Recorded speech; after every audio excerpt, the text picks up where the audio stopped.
দেখো 6 কাটিনি পেটিকোট দিয়েছি আমি ফার্স্ট লেন্থের মেজারমেন্ট নেব লেন্থ কত আছে 36 ঠিক আছে দেখো আমি স্কেলে আমার যতটা আসছে আমি সেটাই অনুযায়ী করে দিচ্ছি দেখো আমি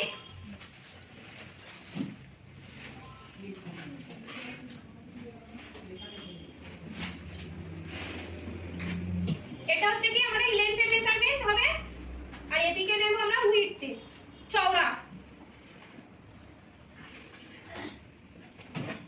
দেখো স্কেলে যে তোমরা বসাবে ঠিক আছে তোমরা স্কেলে বসাবে এটা থাকবে তোমাদের ডান হাতে আর এই ফোল্ডিংটা থাকবে তোমাদের দিকে ঠিক আছে প্রত্যেককে বলেছি প্রত্যেককে মনে আছে তো এটা হচ্ছে কি লেন্থের দিকে হবে আর এটা ফোল্ডিং এর দিক এই যে কোনটা ফার্স্ট রেডি হবে এটা হবে আমাদের এ ঠিক আছে এ আমাদের লেন্থ নেব কত তার মেজারমেন্ট আমি লিখছি এখানে দেখো তোমরা প্রত্যেককে এভাবে লিখলে সুবিধা হবে তার জন্যই আমার লেখা দেখো a to b সূত্র লেন্থ প্লাস 2 ইঞ্চি মাইনাস 2 ইঞ্চি বেল্ট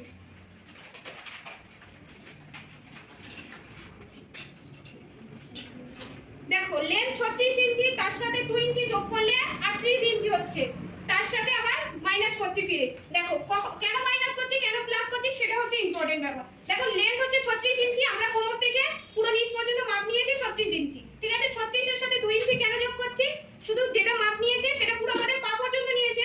আমরা তো যখন কাপড়টাকে কাটবো কাপড়ের নিচে দেখবে ধার কাপড় বেরিয়ে যাবে না মুড়ে সেলাই করবার জন্য আমরা 2 ইঞ্চি এক্সট্রা নিচ্ছি দেখো দেখবে পেটিকোটে মানে সায়ার ক্ষেত্রে চওড়া করে এরকম চওড়া করে মোড়া থাকে এরকম নিচে আমাদের জামার ক্ষেত্রে সরু করে দেওয়া থাকে না ওখানে দেখবে চওড়া করে মোড়া থাকে তার জন্য আমরা বেশি করে নিয়েছি ঠিক আছে 2 ইঞ্চি যোগ করলাম আর 2 ইঞ্চি আবার বিয়োগ করে দিলাম কেন বেল্টের জন্য দেখবে কোমর ভর্তিতে বেল্ট দেখবে আলাদা করে করা থাকে ঠিক আছে বেল্ট আলাদা করে করা থাকে বলে সেই জন্য আমরা মাইনাস করলাম তাহলে 36 এর সাথে 2 ইঞ্চি যোগ করলে 38 হয় ঠিক আছে আমি যোগ করে দেখিয়েও দিচ্ছি দেখো 36 এর সাথে আমরা 2 ইঞ্চি যদি যোগ করি 38 হচ্ছে আবার বিয়োগ যদি করি সেই আমাদের 36ই আসছে ঠিক আছে এটা আমাদের একটা হয়ে গেল দেখো এই এ এখানে দেব বি এবার এ থেকে এই দিকে আমরা কতটা মেজারমেন্ট নেব সেটাই হচ্ছে মেন এটা হচ্ছে কি বলো তো আমি বললাম তোমাদের কাপড়ে সায়ার কাপড় কিনতে গেলে সায়ার কাপড়ে আমাদের দু রকম কাপড়ের চওড়া মানে বহরের দিক থাকে দুই রকম এক থাকে 36 এক থাকে 42 এই দুটোর থেকে বেশি চওড়াতে আমরা সায়া বাড়াই না ঠিক আছে তো আমরা 36 বহরেই করছি ঠিক আছে 36 ফোল্ড মানে ভাঁজ ঠিক আছে চার ভাঁজে আমরা এই সায়াটা বানাচ্ছি ঠিক আছে আর এখানে আমরা a to b মেজারমেন্ট নিয়ে নেব চার ভাঁজে বানাবো এখানে চারটে ভাঁজ থাকে এবার a থেকে এদিকে মেজারমেন্ট নেব ওই যে বললাম বহর যত হবে যা হবে কাপড়ের বহর এখান থেকে লিখবো দেখো এখানে c দিয়ে নিলাম a to c থাকবে কাপড়ের যা বহর আমি বাংলায় লিখে দিচ্ছি তোমরা বাংলায় লিখো কাপড়ের যা বহর থাকবে বহর নয় চওড়া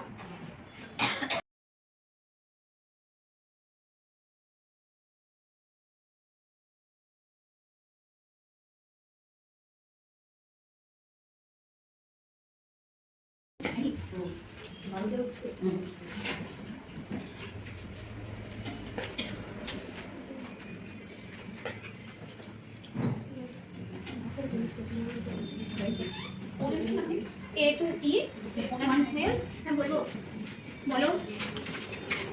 বাড়িতে করেছি 3 দিয়ে 36 হচ্ছে আবার ওটা বিয়োগ করে তারপরে নিচে 4 হচ্ছে 4 কে আবার গুণ করে 8 থেকে 32 হচ্ছে 32 কে দুইবার থেকে দিয়েছি 24 হয়েছে তারপরে বিয়োগ করে 8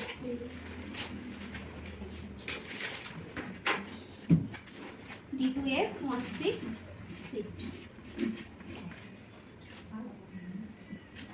আরেকটা কত দিয়ে করতে হবে একটা 6 দিয়ে একটা 12 দিয়ে লেন্থটা করব 12 দিয়ে তো বন্ধ কর হ্যাঁ বলো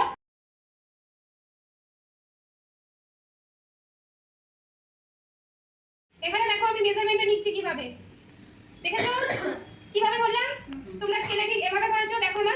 17.5 মানে 17.5 হয়েছে এখান থেকে আমি ঠিক এই ধরলাম আমার 17.5 যেখানে হয়েছে সেখানে আমি দাগ দিলাম ঠিক আছে দিয়ে আমার সেট স্টিক নেই তো সেই জন্য আমি এটা দিই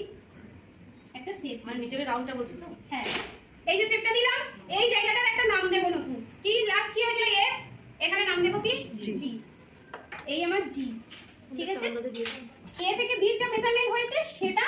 এখান থেকে সেম মেজারমেন্টটা নিয়ে সেখানে একটা নাম দিয়েছি জি সেটাই হচ্ছে কি এ আর বি সমান সমান f টু জি C2D এবার লিখো C2D নিয়েছি, C2D এর সেম 17.5 ইঞ্চি মেজারমেন্ট হবে তো? কেন ওদিকে যা আছে এদিকেও তাই হয়েছে।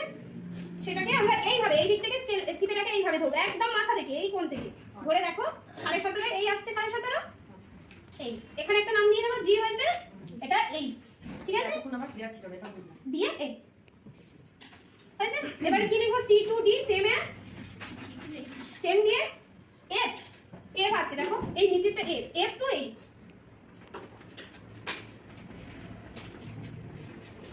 মানে সমান লিখে নেবে তোমরা, সমান C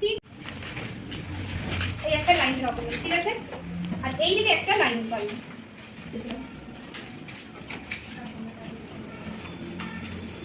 এটা কাটার আগে এটা হবে, এটা হবে 2 ভাঁজে, ঠিক আছে? 2 ভাঁজ।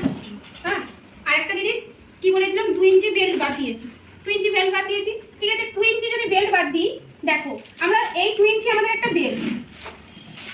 ঠিক আছে? বেল্ট তো 2 ইঞ্চি, মানে আমরা এখানে রেডি দেখতে পাবো 2 ইঞ্চি। দেখো এই 2 ইঞ্চিটাকে এরকম ভাবে যদি ভাঁজ করি 1 ইঞ্চি হয়ে যাচ্ছে, তার জন্য আমাদেরকে বেশি করে নিতে হবে। সেই জন্য আমরা এই যে চওড়াটা নেব সেটা 4 ইঞ্চি নেব, তার সাথে আবার সেলাই মার্জিন আছে, তার জন্য আরো 1 ইঞ্চি বেশি নেব, তার মানে 5 ইঞ্চি। 2 ফোল্ডে 2 ইঞ্চি 2 ফোল্ড 2 ভাঁজ আছে, 2 ইঞ্চি কে 2 ভাঁজ করলে 4 হয়, তার সাথে 1 ইঞ্চি প্লাস করব সেলাই মার্জিনের জন্য, ঠিক আছে? তাহলে কত হলো 5 ইঞ্চি। এখান থেকে এটা 5 ইঞ্চি, এটা এ এই পর্যন্ত নিয়েছি, এটা বি, এটা 5 ইঞ্চি, এখান থেকে এটা 5 ইঞ্চি, ঠিক আছে? এ থেকে সি মেজারমেন্ট কত নেব? সিট লাইন যা আছে এখানে কি দেবো, হাফ সিট লাইন, সিট যা আছে তার হাফ, সিট লাইনে যা হয়েছে তার হাফ, এখান থেকে এটা মেজার, তাহলে সিটে কত আছে 40 এর হাফ কত হবে 20, এ থেকে সির মাপ 20, ঠিক আছে? এবার এখান থেকে এটা মেজারমেন্ট যা আছে এখানে তাই হবে, এটা যা আছে এটা তাই হবে। এই আমাদের কোণ করতে 20 ইঞ্চি লম্বা আর 5 ইঞ্চি চওড়া, কিন্তু ভুল বললাম, 5 ইঞ্চি লম্বা 20 ইঞ্চি চওড়া, এটা বড় বলে দেখতে এরকম লাগছে। সে যা কত কিছু তোমাদেরকে মাথায় নিয়ে কাজ নেই, তোমরা ড্রাফটিং এটা যে বললাম সেটা কি বুঝতে পারলে না বুঝতে পারলে না সেটা বলো আমি।